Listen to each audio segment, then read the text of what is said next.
कैसे हैं आप लोग? उम्मीद है खैरियत से होंगे। आज हम लोग एक्सरसाइज 1B का क्वेश्चन नंबर 1 स्टार्ट करने जा रहे हैं। तो ये भी उसी तरह का है जो मैंने पहले आपको एक्सरसाइज 1A करवाई है। तकरीबन ये भी उसी की तरह सेम ही है, लेकिन थोड़ा सा इसमें डिफरेंस आया है, वो मैं आपको बता दूंगी। तो अब स्टार्ट करते हैं, इस पर करवा दूंगी। और एक जो है वो आखिरी 4 वाला वो ग्राफ की सूरत में है, वो भी आज मैं आपको बनाना बताऊंगी कि किस तरीके से ग्राफ बनाते हैं। ओके, अब स्टार्ट करते हैं। तो इसमें भी उन्होंने वही डायरेक्टली प्रोपोर्शनल वाला फार्मूला यूज़ करना है। इसमें उन्होंने पूछा है if x z is directly proportional to y3। पहले फार्मूला लिख लेते हैं। x is directly proportional to y3। इसका शेप में लेके आते हैं तो आएगा x इक्वल y3। ओके, ये इसका फार्मूला है। तो अब यहाँ पे उन्होंने क्या हमें दी है, x की वैल्यू क्या दी है और y की वैल्यू क्या दी है, वो हम देख लेते हैं। x की वैल्यू 32 है, वो यहाँ पे लिख लेंगे, ये वैसे आ जाएगा। और y की वैल्यू हमारे पास है 2, इसके ऊपर है क्यूब्स, ये हमने लाजमी लिखना है। तो अब इसको आगे करते हैं, ये 32 वैसे आ जाएगा, के वैसे आएगा, और ये 2 है और इसको यानी कि क्यूब्स खत्म करना है। तो हम क्या करेंगे, 2 2 एंड 2, इसको आपस में मल्टीप्लाई करेंगे। 2 टू द 4, 4 टू द 8। ये तो आप लोगों को पहले ही पता है, आप लोग शुरू से पढ़ते आए हो कि क्यूब्स किस तरीके से खत्म किया जाता है। क्यूब्स या स्क्वायर, उनको उतनी दफा मल्टीप्लाई कर दिया जाता है। तो ये क्या आ जाएगा हमारे पास, 8 आ जाएगा। ठीक है, अब इसको क्या करेंगे, इसको हम इस तरफ लेके आ जाएंगे। 32 ये हमारे पास इस शेप में आ जाएगा, डिवाइड की शेप में। अब ये कट रहा है, 8 4 द 32, तो हमारे पास k की क्या वैल्यू आ गई, 4। तो यही हमने यहाँ फार्मूला लिखेंगे, और इसके पहले जो इसका आंसर भी यही है कि x इज इक्वल के y का क्यूब्स। तो इसका आंसर क्या निकला है हमारे पास, x वैसे आ जाएगा, k की वैल्यू 4 है और y 3। ये इसका आंसर है, ये फर्स्ट पार्ट का। ठीक है, अब इसका सेकंड पार्ट देख लेते हैं। तो नहायत आसान है, जैसे आप लोगों ने पहले करते आए हैं कि यहाँ पे जो होता था उसको आपस में मल्टीप्लाई करते थे, फिर ये इस साइड पे आके डिवाइड हो जाता था। यहाँ पे सिर्फ क्यूब्स को खत्म करना है। ठीक है, आगे सेकंड पार्ट है, वो करते हैं।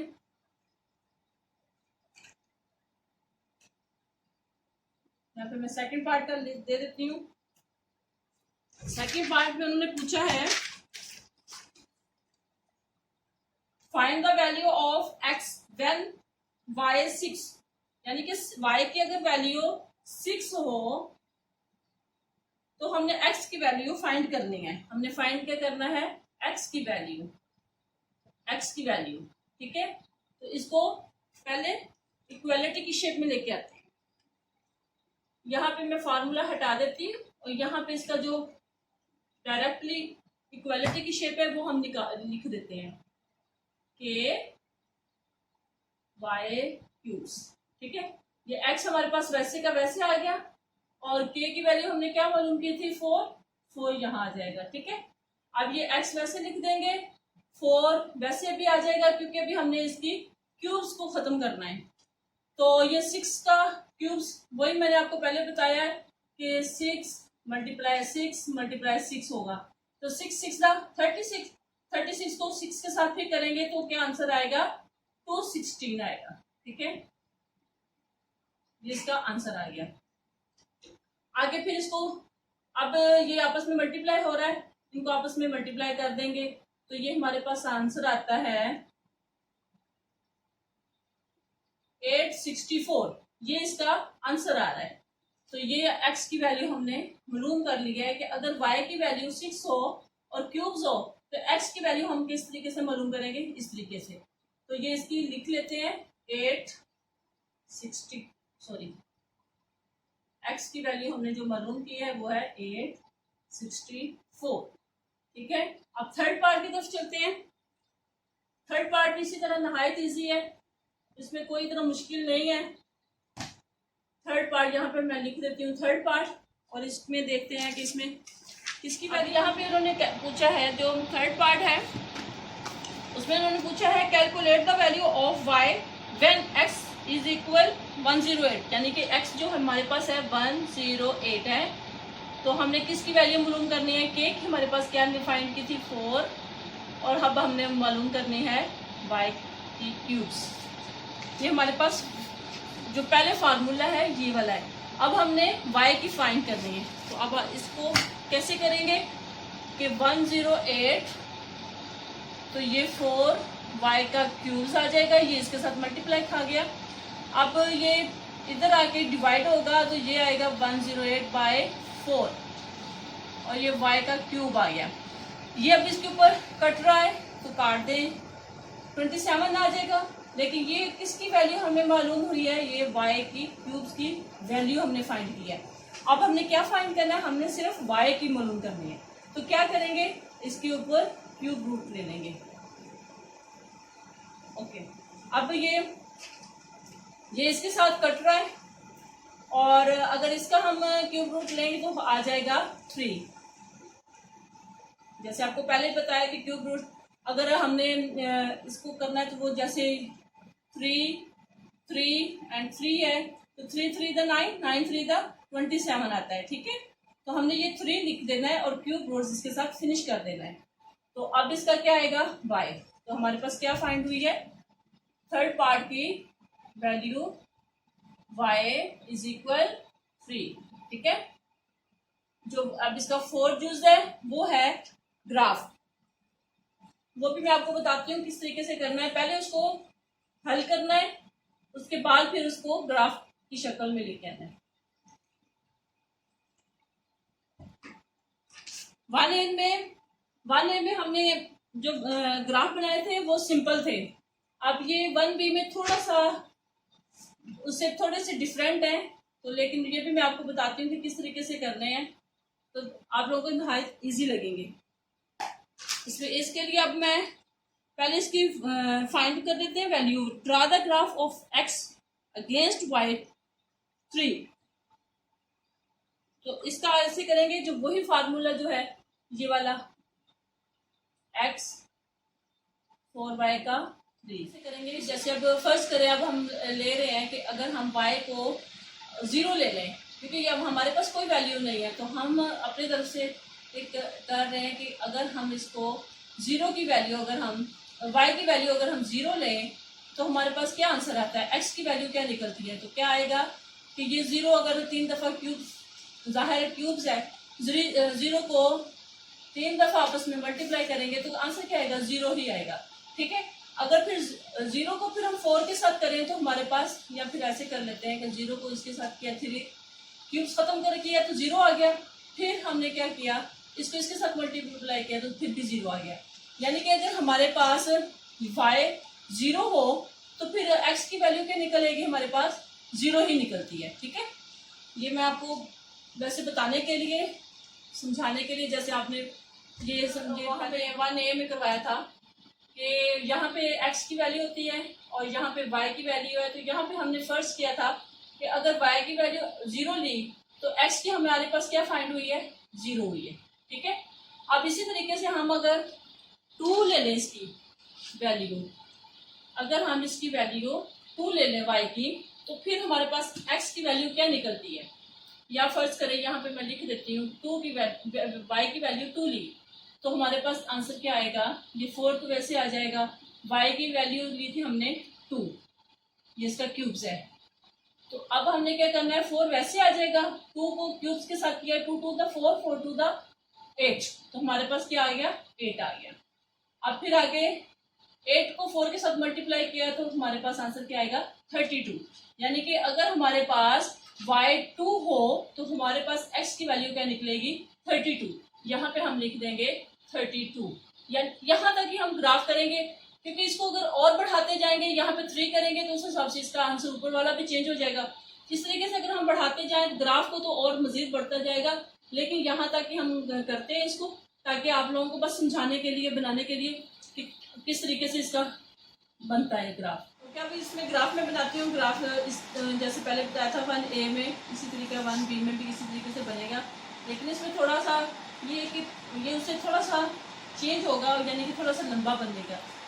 तो एक ये मैं आपको बना देती हूँ, ये समझे इसको सपोज करें कि ये 0 है, और अगर हमने जो लेना है x इज अगेंस्ट है ना, तो हमने लेना draw the graph of x against y3। जो x लेना है वो हमने यहाँ लेना है, और जो अगेंस्ट लेना है वो हमने यहाँ पे लेना है y3। ठीक है, अब हमने क्या मालूम किया था, y की वैल्यू 2 और 2, और इसकी हमने मालूम की थी 32। तो यानी कि अब हमने यहाँ पे फर्ज करें ये 1 है, ये 2 और ये 3 यहाँ पे लिख लिया, ये हमने y की वैल्यू लिख ली। अब इस तरफ हमने ये ग्राफ मेरे पास मैं होता तो मैं आपको समझा देती, लेकिन इस तरीके से भी आपको बता रही हूँ कि यहाँ पे एक डब्बा बना होता है और इसके अंदर छोटे छोटे वो होते हैं 1 2 3 4 5 6 7 8 9 10। तो ये छोटे छोटे 10 डब्बे होते हैं। तो ये जो एक बड़ा यहाँ तक एक बड़ा होता है निशान, यहाँ तक हम लेंगे 10। ठीक है, फिर इसी तरीके से यहाँ पे जाके हम लेंगे 20। ठीक है, फिर इसी तरीके से आगे ऊपर 10 तक जब हम पहुँचेंगे तो यहाँ पे हम लेंगे 30। और फिर यहाँ पे जो ऐसे होता है ना 1 और 2 3 4 5, यहाँ पे जब 2 आएगा ना तो यहाँ पे हमने 32 ले लेना है। ठीक है, ये हमने लेना है। समझ आ रही है? यानी कि इसी तरीके से अगर 1 मैंने 10 आपको लगा दिया, इसी तरीके से यहाँ पे भी आपकी सहूलत के लिए लगा देती हूँ। 3 हो गया, 4 हो गया, 5 है, 6 है, 7 है, 8 है, 9 है, 10 है। इसी तरीके से 1 2 3 4 5 6 7 8 9 10। ठीक है, अब समझ आ रही होगी। अब ये 10 तक हो गया, ये 20 हो गया, ये 30 हो गया। हमें क्या वैल्यू चाहिए थी, हमें 32 चाहिए थी, तो हमने 2 ये लगा के यहाँ पे 32 लगा दिया है। अब हमने क्या करना है, यहाँ पे हमने y की लेनी है 2, यहाँ से हम ऐसे ऊपर की तरफ आते जाएंगे। ठीक है, और यहाँ पे हमें 32 चाहिए, तो ये 32 से हमने इस तरफ से ऐसे आना है। ठीक है, अब ये यहाँ पे मिल रहा है तो यहाँ पे क्रॉसिंग लगा देंगे, और यहाँ से हमने एरो को लेके जाना है ऐसे, ये यहाँ से ऐसे निकल जाएगा। ठीक है, ये हमारा ग्राफ है। तो इसको अब हम किस तरीके से लिखेंगे, ठीक है, ये आप लोगों को समझ आ गई होगी। आपने ये लाइन जो है ये आप लोगों ने ऐसे मेरी तरह हाथ से नहीं खींचनी, आप लोगों ने स्केल बकायदा रख के उसके साथ इसकी लाइन जो है ये बिल्कुल स्ट्रेट आनी चाहिए। ठीक है, और आगे जब थोड़ी सी आगे निकाल के फिर उसको एरो की शक्ल में देनी है कि ये आगे भी बढ़ रही है। और आपने यहाँ पे क्या लिखना है कि हमने यही इसको लिखना है, पहले हमने x की वैल्यू लिखनी है क्योंकि x अगेंस्ट y क्यूब्स था ना, तो हम यहाँ पे लिखेंगे x की वैल्यू लिखेंगे, फिर हम लिखेंगे 32 y क्यूब्स की। ठीक है, ये हमारा ग्राफ है, इसी तरीके से बनता है। तो कोई इतना मुश्किल नहीं है, आसान सा है। आप लोगों को समझाने के लिए ये मैंने इसलिए पहले थोड़ा सा मेथड है वो भी बताया है कि अगर इस तरीके से आपने पहले 1A में भी क्वेश्चन किए, तो अब इसमें जहाँ पे कोई वैल्यू नहीं होती वहाँ पे पहले हम खुद से सपोज कर लेते हैं, 0 0 ले लेते हैं, फिर हम 2 ले लेंगे, फिर हम 3 ले लेंगे, लेकिन वो ग्राफ आगे आगे बढ़ता जाएगा। इसलिए हमने सिर्फ एक उन्होंने कहा है कि जैसे थोड़ा सा एग्जाम्पल देना है कि कैसे ग्राफ बनता है, तो उसके लिए हमने 2 तक ही ले लिया है। अगर 3 तक लेना चाहते हैं तो आप 3 का भी ले सकते हैं। 3 अगर करेंगे तो हम इसी को 2 को 3 कर देंगे, और आगे जो इसकी वैल्यू निकलेगी फाइंड करेंगे, जो वैल्यू निकलेगी वो हम आगे ऊपर करके इसको लेके जाएंगे, इधर से लेके आएंगे, क्रॉसिंग करेंगे और एरो को खींच देंगे इधर। ठीक है, यहाँ तक आपको समझ आ गया। अब हम आगे नेक्स्ट क्वेश्चन नंबर 2 की तरफ चलते हैं। 4 यूज है, पहला मैं आपको करवाती हूँ, आप आसान लगेगा इंशाल्लाह। इसमें है if z square is directly proportional to w, फिर z की वैल्यू है और फिर w की वैल्यू है। अब इन्होंने z स्क्वेयर यहाँ पे यानी कि फार्मूला चेंज हो जाएगा, जो पहले आता है हमने फिर वही लिखना होता है, z square directly proportional to w। ठीक है, उस हिसाब से हमारा ये फार्मूला भी चेंज हो जाता है। अब ये z का स्क्वेयर इसको इक्वालिटी की शेप में लेके आएंगे तो z स्क्वेयर वैसे आ जाएगा इज इक्वल के क्योंकि हमारे पास कांस्टेंट है। कांस्टेंट मतलब मीन्स आपको पहले भी मैंने बताया था कि ऐसा हमारे पास लेना है जिसकी वैल्यू चेंज ना होती हो, यानी कि इसकी वैल्यू चेंज नहीं होती तो फिर ये हमारे पास कांस्टेंट है। z स्क्वेयर और w की वैल्यू चेंज हो जाती है, इसलिए ये हमारे पास वेरिएबल्स हैं, तो इसलिए हम इसको कांस्टेंट लिखते हैं। तो ये के कांस्टेंट है और ये हमारे पास w है। ये हमारा फार्मूला हो गया। क्या वैल्यू दी गई है, यहाँ पे 4 है, z की वैल्यू है 4 और ये स्क्वेयर साथ लिखेंगे, k लिखेंगे और w की वैल्यू हमारे पास है 8, वो लिख देंगे। ठीक है, अब यहाँ पे स्क्वायर को खत्म करना है, जैसे हमने पहले क्यूब्स को खत्म किया था, अब स्क्वायर को खत्म करना है। तो ये हमारे पास कितने हैं, 4 4 दा 16 आएगा, और ये इसके साथ मल्टीप्लाई खा के क्या आ जाएगा, के 8k। ओके, अब ये जाहिर इस तरफ आके डिवाइड हो रहा है, तो ये 8 2 दा 16 आ जाएगा। के की वैल्यू हमने क्या मालूम की है, 2। ये हमारी के की वैल्यू फाइंड हो गई है। अब हम यहाँ पे लिखेंगे इसकी 1 का आंसर। पहले formula z square is equal के डब्ल्यू, तो z स्क्वेयर वैसे यहाँ लिखेंगे, के की वैल्यू 2 आ गई और साथ में w, ये हमारा पहले का आंसर आ गया। सेकंड पार्ट देखते हैं, सेकंड पार्ट में भी क्या बताया उन्होंने। अब ये फार्मूला हम यहाँ पे लिखेंगे, z स्क्वेयर इज इक्वल के डब्ल्यू। z स्क्वेयर की वैल्यू यहाँ पे z की क्या दी गई है, यहाँ पे उन्होंने पूछा है find the value of z when w 18, यानी कि यहाँ पे हमने z की फाइंड करनी है, तो w की हमें दी गई है, तो z को हम वैसे का वैसे लिखेंगे कि हमारे पास 2 आया था, और w की यहाँ पे उन्होंने क्या दी गई है वैल्यू, 18 है, 18 यहाँ पे लिख देंगे। ठीक है, अब z स्क्वेयर वैसे आएगा, 2 को 18 के साथ मल्टीप्लाई कराएंगे तो क्या आ जाएगा, 36 आ जाएगा। अब इसका स्क्वायर है, जबकि हमने क्या मालूम करना है, z की वैल्यू मालूम करनी है। यहाँ पे तो z स्क्वायर की वैल्यू हमने फाइंड की है। अब इसको हम क्या करेंगे, इसका स्क्वायर खत्म करेंगे। स्क्वायर खत्म करने के लिए क्या करेंगे, स्क्वायर रूट लेंगे दोनों बोथ साइड पे। ओके, तो ये इसके साथ खत्म हो जाएगा, तो इसका आगे हम फाइंड कर लेते हैं कि z इज इक्वल, तो ये जाहिर है आपके पास 6 और 6 होगा, तो ये स्क्वायर बन जाता है इसका 6 का 2। तो हम क्या लिखेंगे, 6 का स्क्वायर लिखने के बजाय हम इसको लिख देंगे x प्लस माइनस, जब हम ये इसका स्क्वायर रूट को खत्म करते हैं तो ये इसकी ये जो अलामत है ये लाजमी हमें इसके साथ देनी है। ये जरूरी भी नहीं है कि आप ये निशान लगाएं, क्योंकि ये अगर आगे हमने इसको क्वेश्चन को हल करना हो तो ये लगाया जाता है, अगर नहीं करना तो ये जरूरी भी नहीं है, आप ना भी लिखें तो ये हमारा आंसर क्या आएगा, हमारा 6 आंसर आ रहा है, प्लस में भी आ सकता है माइनस में भी ये आंसर है, यानी कि दोनों सूत्रों में आ रहा है। तो क्या आ जाएगा हमारे पास, फाइंड क्या हुआ है, x प्लस x माइनस 6। ये हमने किसकी फाइंड की है, दूसरी चीज की। अब थर्ड पार्ट है, थर्ड पार्ट में हमने क्या करना है, थर्ड पार्ट में हमने फाइंड करना है w की वैल्यू, z की वैल्यू हमें दी गई है, तो वही z square is equal to w। तो z की वैल्यू हमारे पास है 5 का स्क्वेयर 2 ले लेंगे, और w की हमने फाइंड करनी है। ओके, w की हमने क्या करनी है, फाइंड करनी है। तो अब हम क्या करेंगे कि 5 का स्क्वेयर या इसका स्क्वेयर खत्म करने के लिए क्या करेंगे, 5 को 5 के साथ मल्टीप्लाई किया तो 5 25 आ गया, 2 w के साथ मल्टीप्लाई खा जाएगा तो ये 2w। ठीक है, अब इसको इधर लेके आएंगे तो ये आ जाएगा डिवाइड की सूरत में। ठीक है, अब ये हम क्या करेंगे, इसको इसके साथ डिवाइड करेंगे, अगर ये कट रहे काटे नहीं तो डिवाइड करेंगे। डिवाइड में क्या इसका आंसर आएगा, 2 1 2 12.5, ये इसका आंसर मालूम हो गया।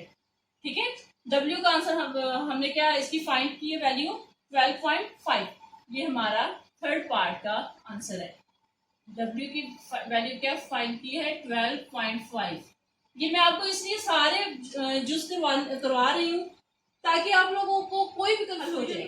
अब इसका चौथा पार्ट है, वो भी वही पहले की तरह, जैसे मैंने आपको फर्स्ट क्वेश्चन करवाया था उसमें ग्राफ था, इसमें भी ग्राफ है। तो ये कैसे ग्राफ हम बनाएंगे वो पहले यहाँ पे हल करेंगे, जैसे पहले किया था, पहले उसको हल करेंगे फिर उसको हम ग्राफ की शक्ल में बनाएंगे। ओके, अब इसका फोर्थ पार्ट, अब ये फोर्थ पार्ट है इसका, क्वेश्चन नंबर 2 का फोर्थ पार्ट है जिसमें हमने ग्राफ बनाना है। लेकिन ग्राफ बनाने के लिए पहले हमें इसकी वैल्यूज फाइंड करनी पड़ेगी, फिर हम इसको आगे ग्राफ करेंगे। तो अब ये इसकी फाइंड जो हमने पहले जो इसका फाइंड किया था वो 2w हमने फाइंड किया था, उसी को हमने लेके आगे इसको हल करेंगे और ग्राफ बनाएंगे। किस तरीके से करेंगे कि जाहिर है जैसे मैंने आपको पहले यहाँ पे एक शेप बना के दिखाई थी कि अगर फर्ज करें हमने ऐसे एक लिया है तो हमारे पास ये x की वैल्यू है और ये y की वैल्यू है, तो हमने अब z की वैल्यू मालूम करनी है। तो यहाँ पे हम क्या करेंगे, ये आपकी सहूलियत के लिए मैंने बनाया है, तो हम इसको चेंज करके यहाँ पे हम लिखेंगे Z और यहाँ पे लिखेंगे W। ठीक है, यहाँ पे हमने इनकी वैल्यूज चेंज कर दी, वैल्यू को चेंज कर दिए, क्योंकि यहाँ पे W यहाँ पे Z है, तो अब हमने यहाँ पे भी चेंज कर दिया है। अब इसको अगर हम W को अगर हम 0 लेंगे तो हमारा Z की क्या वैल्यू आएगी वो हम फाइंड करते हैं। Z का स्क्वायर आ गया 2 वैसे आएगा, W की हमने फाइंड की 0। ये हमसे अपनी तरफ से यानी कि एक एग्जांपल ले रहे हैं कि अगर 0 हो तो फिर Z की वैल्यू क्या आएगी। तो यहाँ पे Z का स्क्वायर, ये 0 को 2 के साथ करें, 0 को किसी के साथ भी करें आंसर हमेशा 0 आता है। ठीक है, तो Z के स्क्वायर की वैल्यू क्या हो गई 0। ये Z के स्क्वायर की हम लोग कर रहे हैं तो यहाँ पे आएगा 0। ठीक है,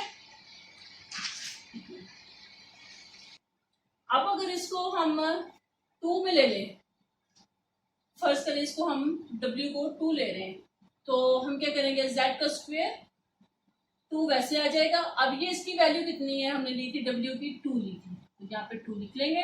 Z का स्क्वायर, तो ये 2 2 दा 4 आ जाएगा। ठीक है, तो Z के स्क्वायर की वैल्यू हमने क्या मालूम की है 4, तो यहाँ पे हमारे पास क्या आ जाएगा 4। ठीक है, यहाँ तक समझ आ गई। अब इसको ग्राफ की सूरत में कैसे करना है वो आपको मैं बता देती हूँ। ग्राफ की सूरत में अगर हमने करना है तो यही वो हमने ग्राफ ले लिया, इसको 0 सपोज करेंगे, तो अब हमने क्या लिखना है Z स्क्वायर ऊपर आएगा, क्योंकि Z स्क्वायर अगेंस्ट W हमने मालूम करना है, जो अगेंस्ट वाली होती है वो नीचे आती है, तो यहाँ पे Z स्क्वायर और यहाँ पे W आ जाएगा। ठीक है, अब हमने क्या करना है W की हमने ये फर्स्ट कर ये तो 0 है ये वाले, अब हमने 2 की फाइंड करनी है, तो यहाँ पे हम लिखेंगे 1 और ये हम लिखेंगे 2। यहाँ पे आप 3 भी लिख सकते हैं, नहीं भी लिखेंगे तो कोई मसला नहीं। अब 2 तक हमने फाइंड करना है, 2 तक। अब इसी तरह हमने इस साइड पे भी आ जाएंगे, इस साइड पे भी अगर फर्ज करें, क्योंकि यहाँ पे वही 1 2 3 4 5 6 7 8 9 10 होता है, तो यहाँ पे हम इसको अपनी तरफ से, क्योंकि हमने सिर्फ 4 तक मालूम करना है, तो हम ऐसे करेंगे कि यहाँ पे हम ले लेंगे 2 ले लेंगे और यहाँ पे हम 4 ले लेंगे। ठीक है, यहाँ पे हम 6 ले लेते हैं, लेकिन मैंने एक एग्जाम्पल के तौर पे बता रही हूँ कि हमने यहाँ तक इसकी फाइंड करनी है। अब हमने क्या फाइंड करनी है वैल्यू 4 तक, तो 4 को यहाँ से हमने लेना है, इस तरफ आना है और यहाँ से हमने इसकी 2 की करनी है, तो यहाँ से हम 2 को इस तरफ करेंगे। ठीक है, अब ये यहाँ से एरो लेंगे और यहाँ से क्रॉस करता हुआ आगे निकल जाएगा, यहाँ पे क्रॉसिंग लगेगी। ठीक है, तो अब हमने किसकी फाइंड किया है एक्स, पहले Z का स्क्वायर की 4, यहाँ पर W की लिख लें 2 और 4 की। ठीक है, ये हमने वैल्यू फाइंड की है। तो यही इसका आसान सा ग्राफ है जो आप लोगों को समझाना था, ताकि आप लोगों को अच्छी तरीके से समझ आ जाए। कोई इतना मुश्किल नहीं है, कोई इतना प्रॉब्लम नहीं है। अगर हम इसको और ग्राफ को आगे बढ़ाना चाहते हैं तो यहाँ 3 कर देंगे, तो वही इसकी W की 3 हमें मालूम होगी, तो 3 को इसके साथ 3 टू द 6 आ जाएगा, तो 6 इसका हो जाएगा वो, तो आगे यहाँ पे 6 लिख लें, यहाँ 3 लिख लें, तो यहाँ आप इसको लेके आ जाएं, यहाँ पे 3 को लेके आ जाएं, ठीक है, 6 को यहाँ पे ला के यहाँ पे हो जाएगा, तो इसको वहाँ करके क्रॉस कर दें, ये आपका हल हो जाएगा। ठीक है, समझ आ गई है? उम्मीद है आप लोगों को अच्छी तरीके से समझ आई होगी। तो अगर कोई यहाँ पे कोई ग्राफ में कोई आपको मुश्किल आ रही है या आपको ये हल करने में कोई मुश्किल आ रही है, तो आप बिला झिझक आप मुझे कमेंट्स करें, आप मुझसे पूछ भी सकते हैं। हम लोग आप लोगों की रहनुमाई के लिए इंशाल्लाह आपकी रहनुमाई करेंगे। तो मिलते हैं नेक्स्ट वीडियो में, तब तक के लिए इजाज़त दीजिए। अल्लाह हाफिज़।